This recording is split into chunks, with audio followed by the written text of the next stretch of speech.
Arham, Anuj, thanks for joining me today. I'm Andrew Kendall. I'm with Atlassian. Been here for coming on 4 years.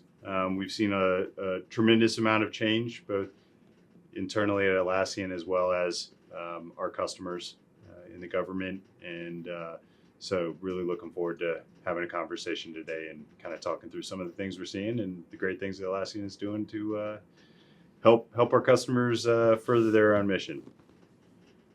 So, Arham, will you introduce yourself? Yeah, thanks, Andrew, and excited to be talking about this topic, which is something that we've been kind of going through, and I've personally been going through. I've been covering the federal civilian market for the last 20 years, right? At different software companies, big enterprise companies. And it's interesting to see that this topic has continued on, and I can just say like there's a lot more urgency to it. But having said that, I lead the federal civilian sales team at Atlassian.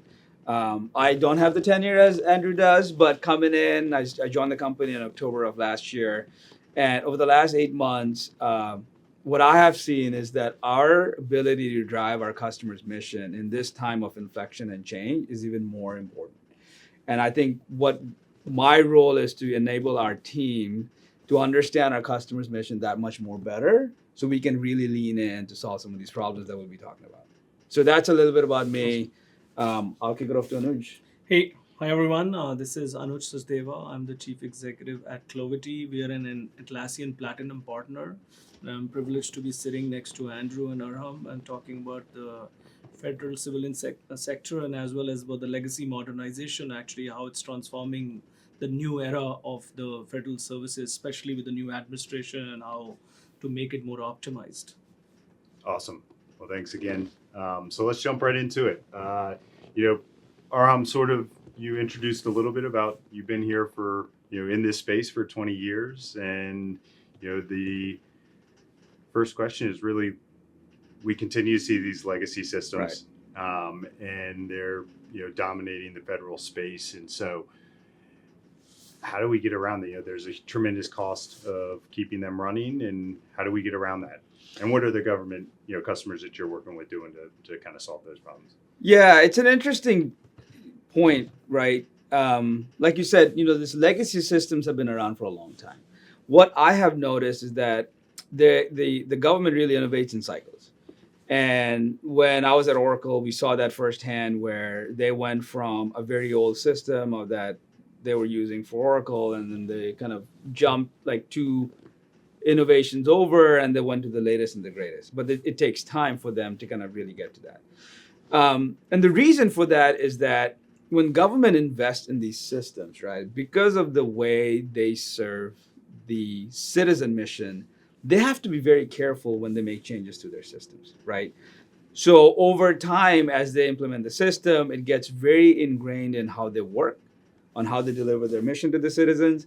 And what happens during that phase or that period of usage of that system is that it gets very, very complex. It becomes fairly bespoke to how they work, but it also creates a lot of inefficiencies, right? Over time, a lot of different teams come in and work on the systems. It kind of creates, each team imprints their own perspective on the systems. And over time, what happens is that they just inherently become inefficient. Data becomes fragmented. There also comes in a lack of real-time system access, right? And the reason that they can move away easily from these systems is that there's a sense of security that has to prevail and underpin everything, anything that the government does, right? So when you take all that into consideration, our government customers can't really flip on a switch of a dime, right? They have to kind of really take into account all of the stakeholders, all of the things that they're delivering, take security and compliance into consideration, and then make a move. And that's why we still see a lot of these legacy systems linger around for a very long time within our federal agencies. That's at least what my observations have been. I don't know if Anuj, you can add anything else. So by the way, I really like the way you put it. The careful part is where the legacy system is, right? Because because the way it's at the end of the day, it's serving you as citizens.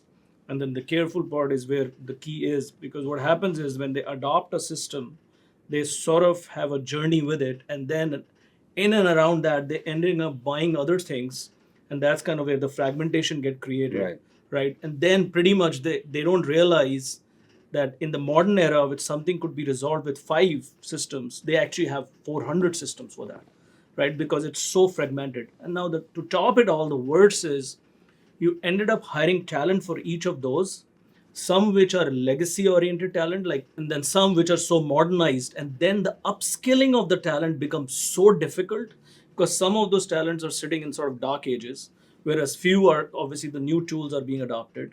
But that said, look, I'll tell you something. In the modern era, I mean, especially, I know, I mean, there is a lot of connotations around AI, where it's headed. But the good news is, because with AI getting introduced, I think the federal government, or in general public sector, doesn't have a choice now left to actually take that leap, a big leap, to get into the modernization. Otherwise, I mean, as we say it, right, if they don't, it's like there will be a huge disaster in general. Again, the serving of the citizen at the end of the day is the key, but the objective can only be resolved now by adopting that big leap and going from that 400 systems to a tool rationalization to down to 5, and which is where I believe fundamentally, I mean, I know, like, sort of where Atlassian fits very well.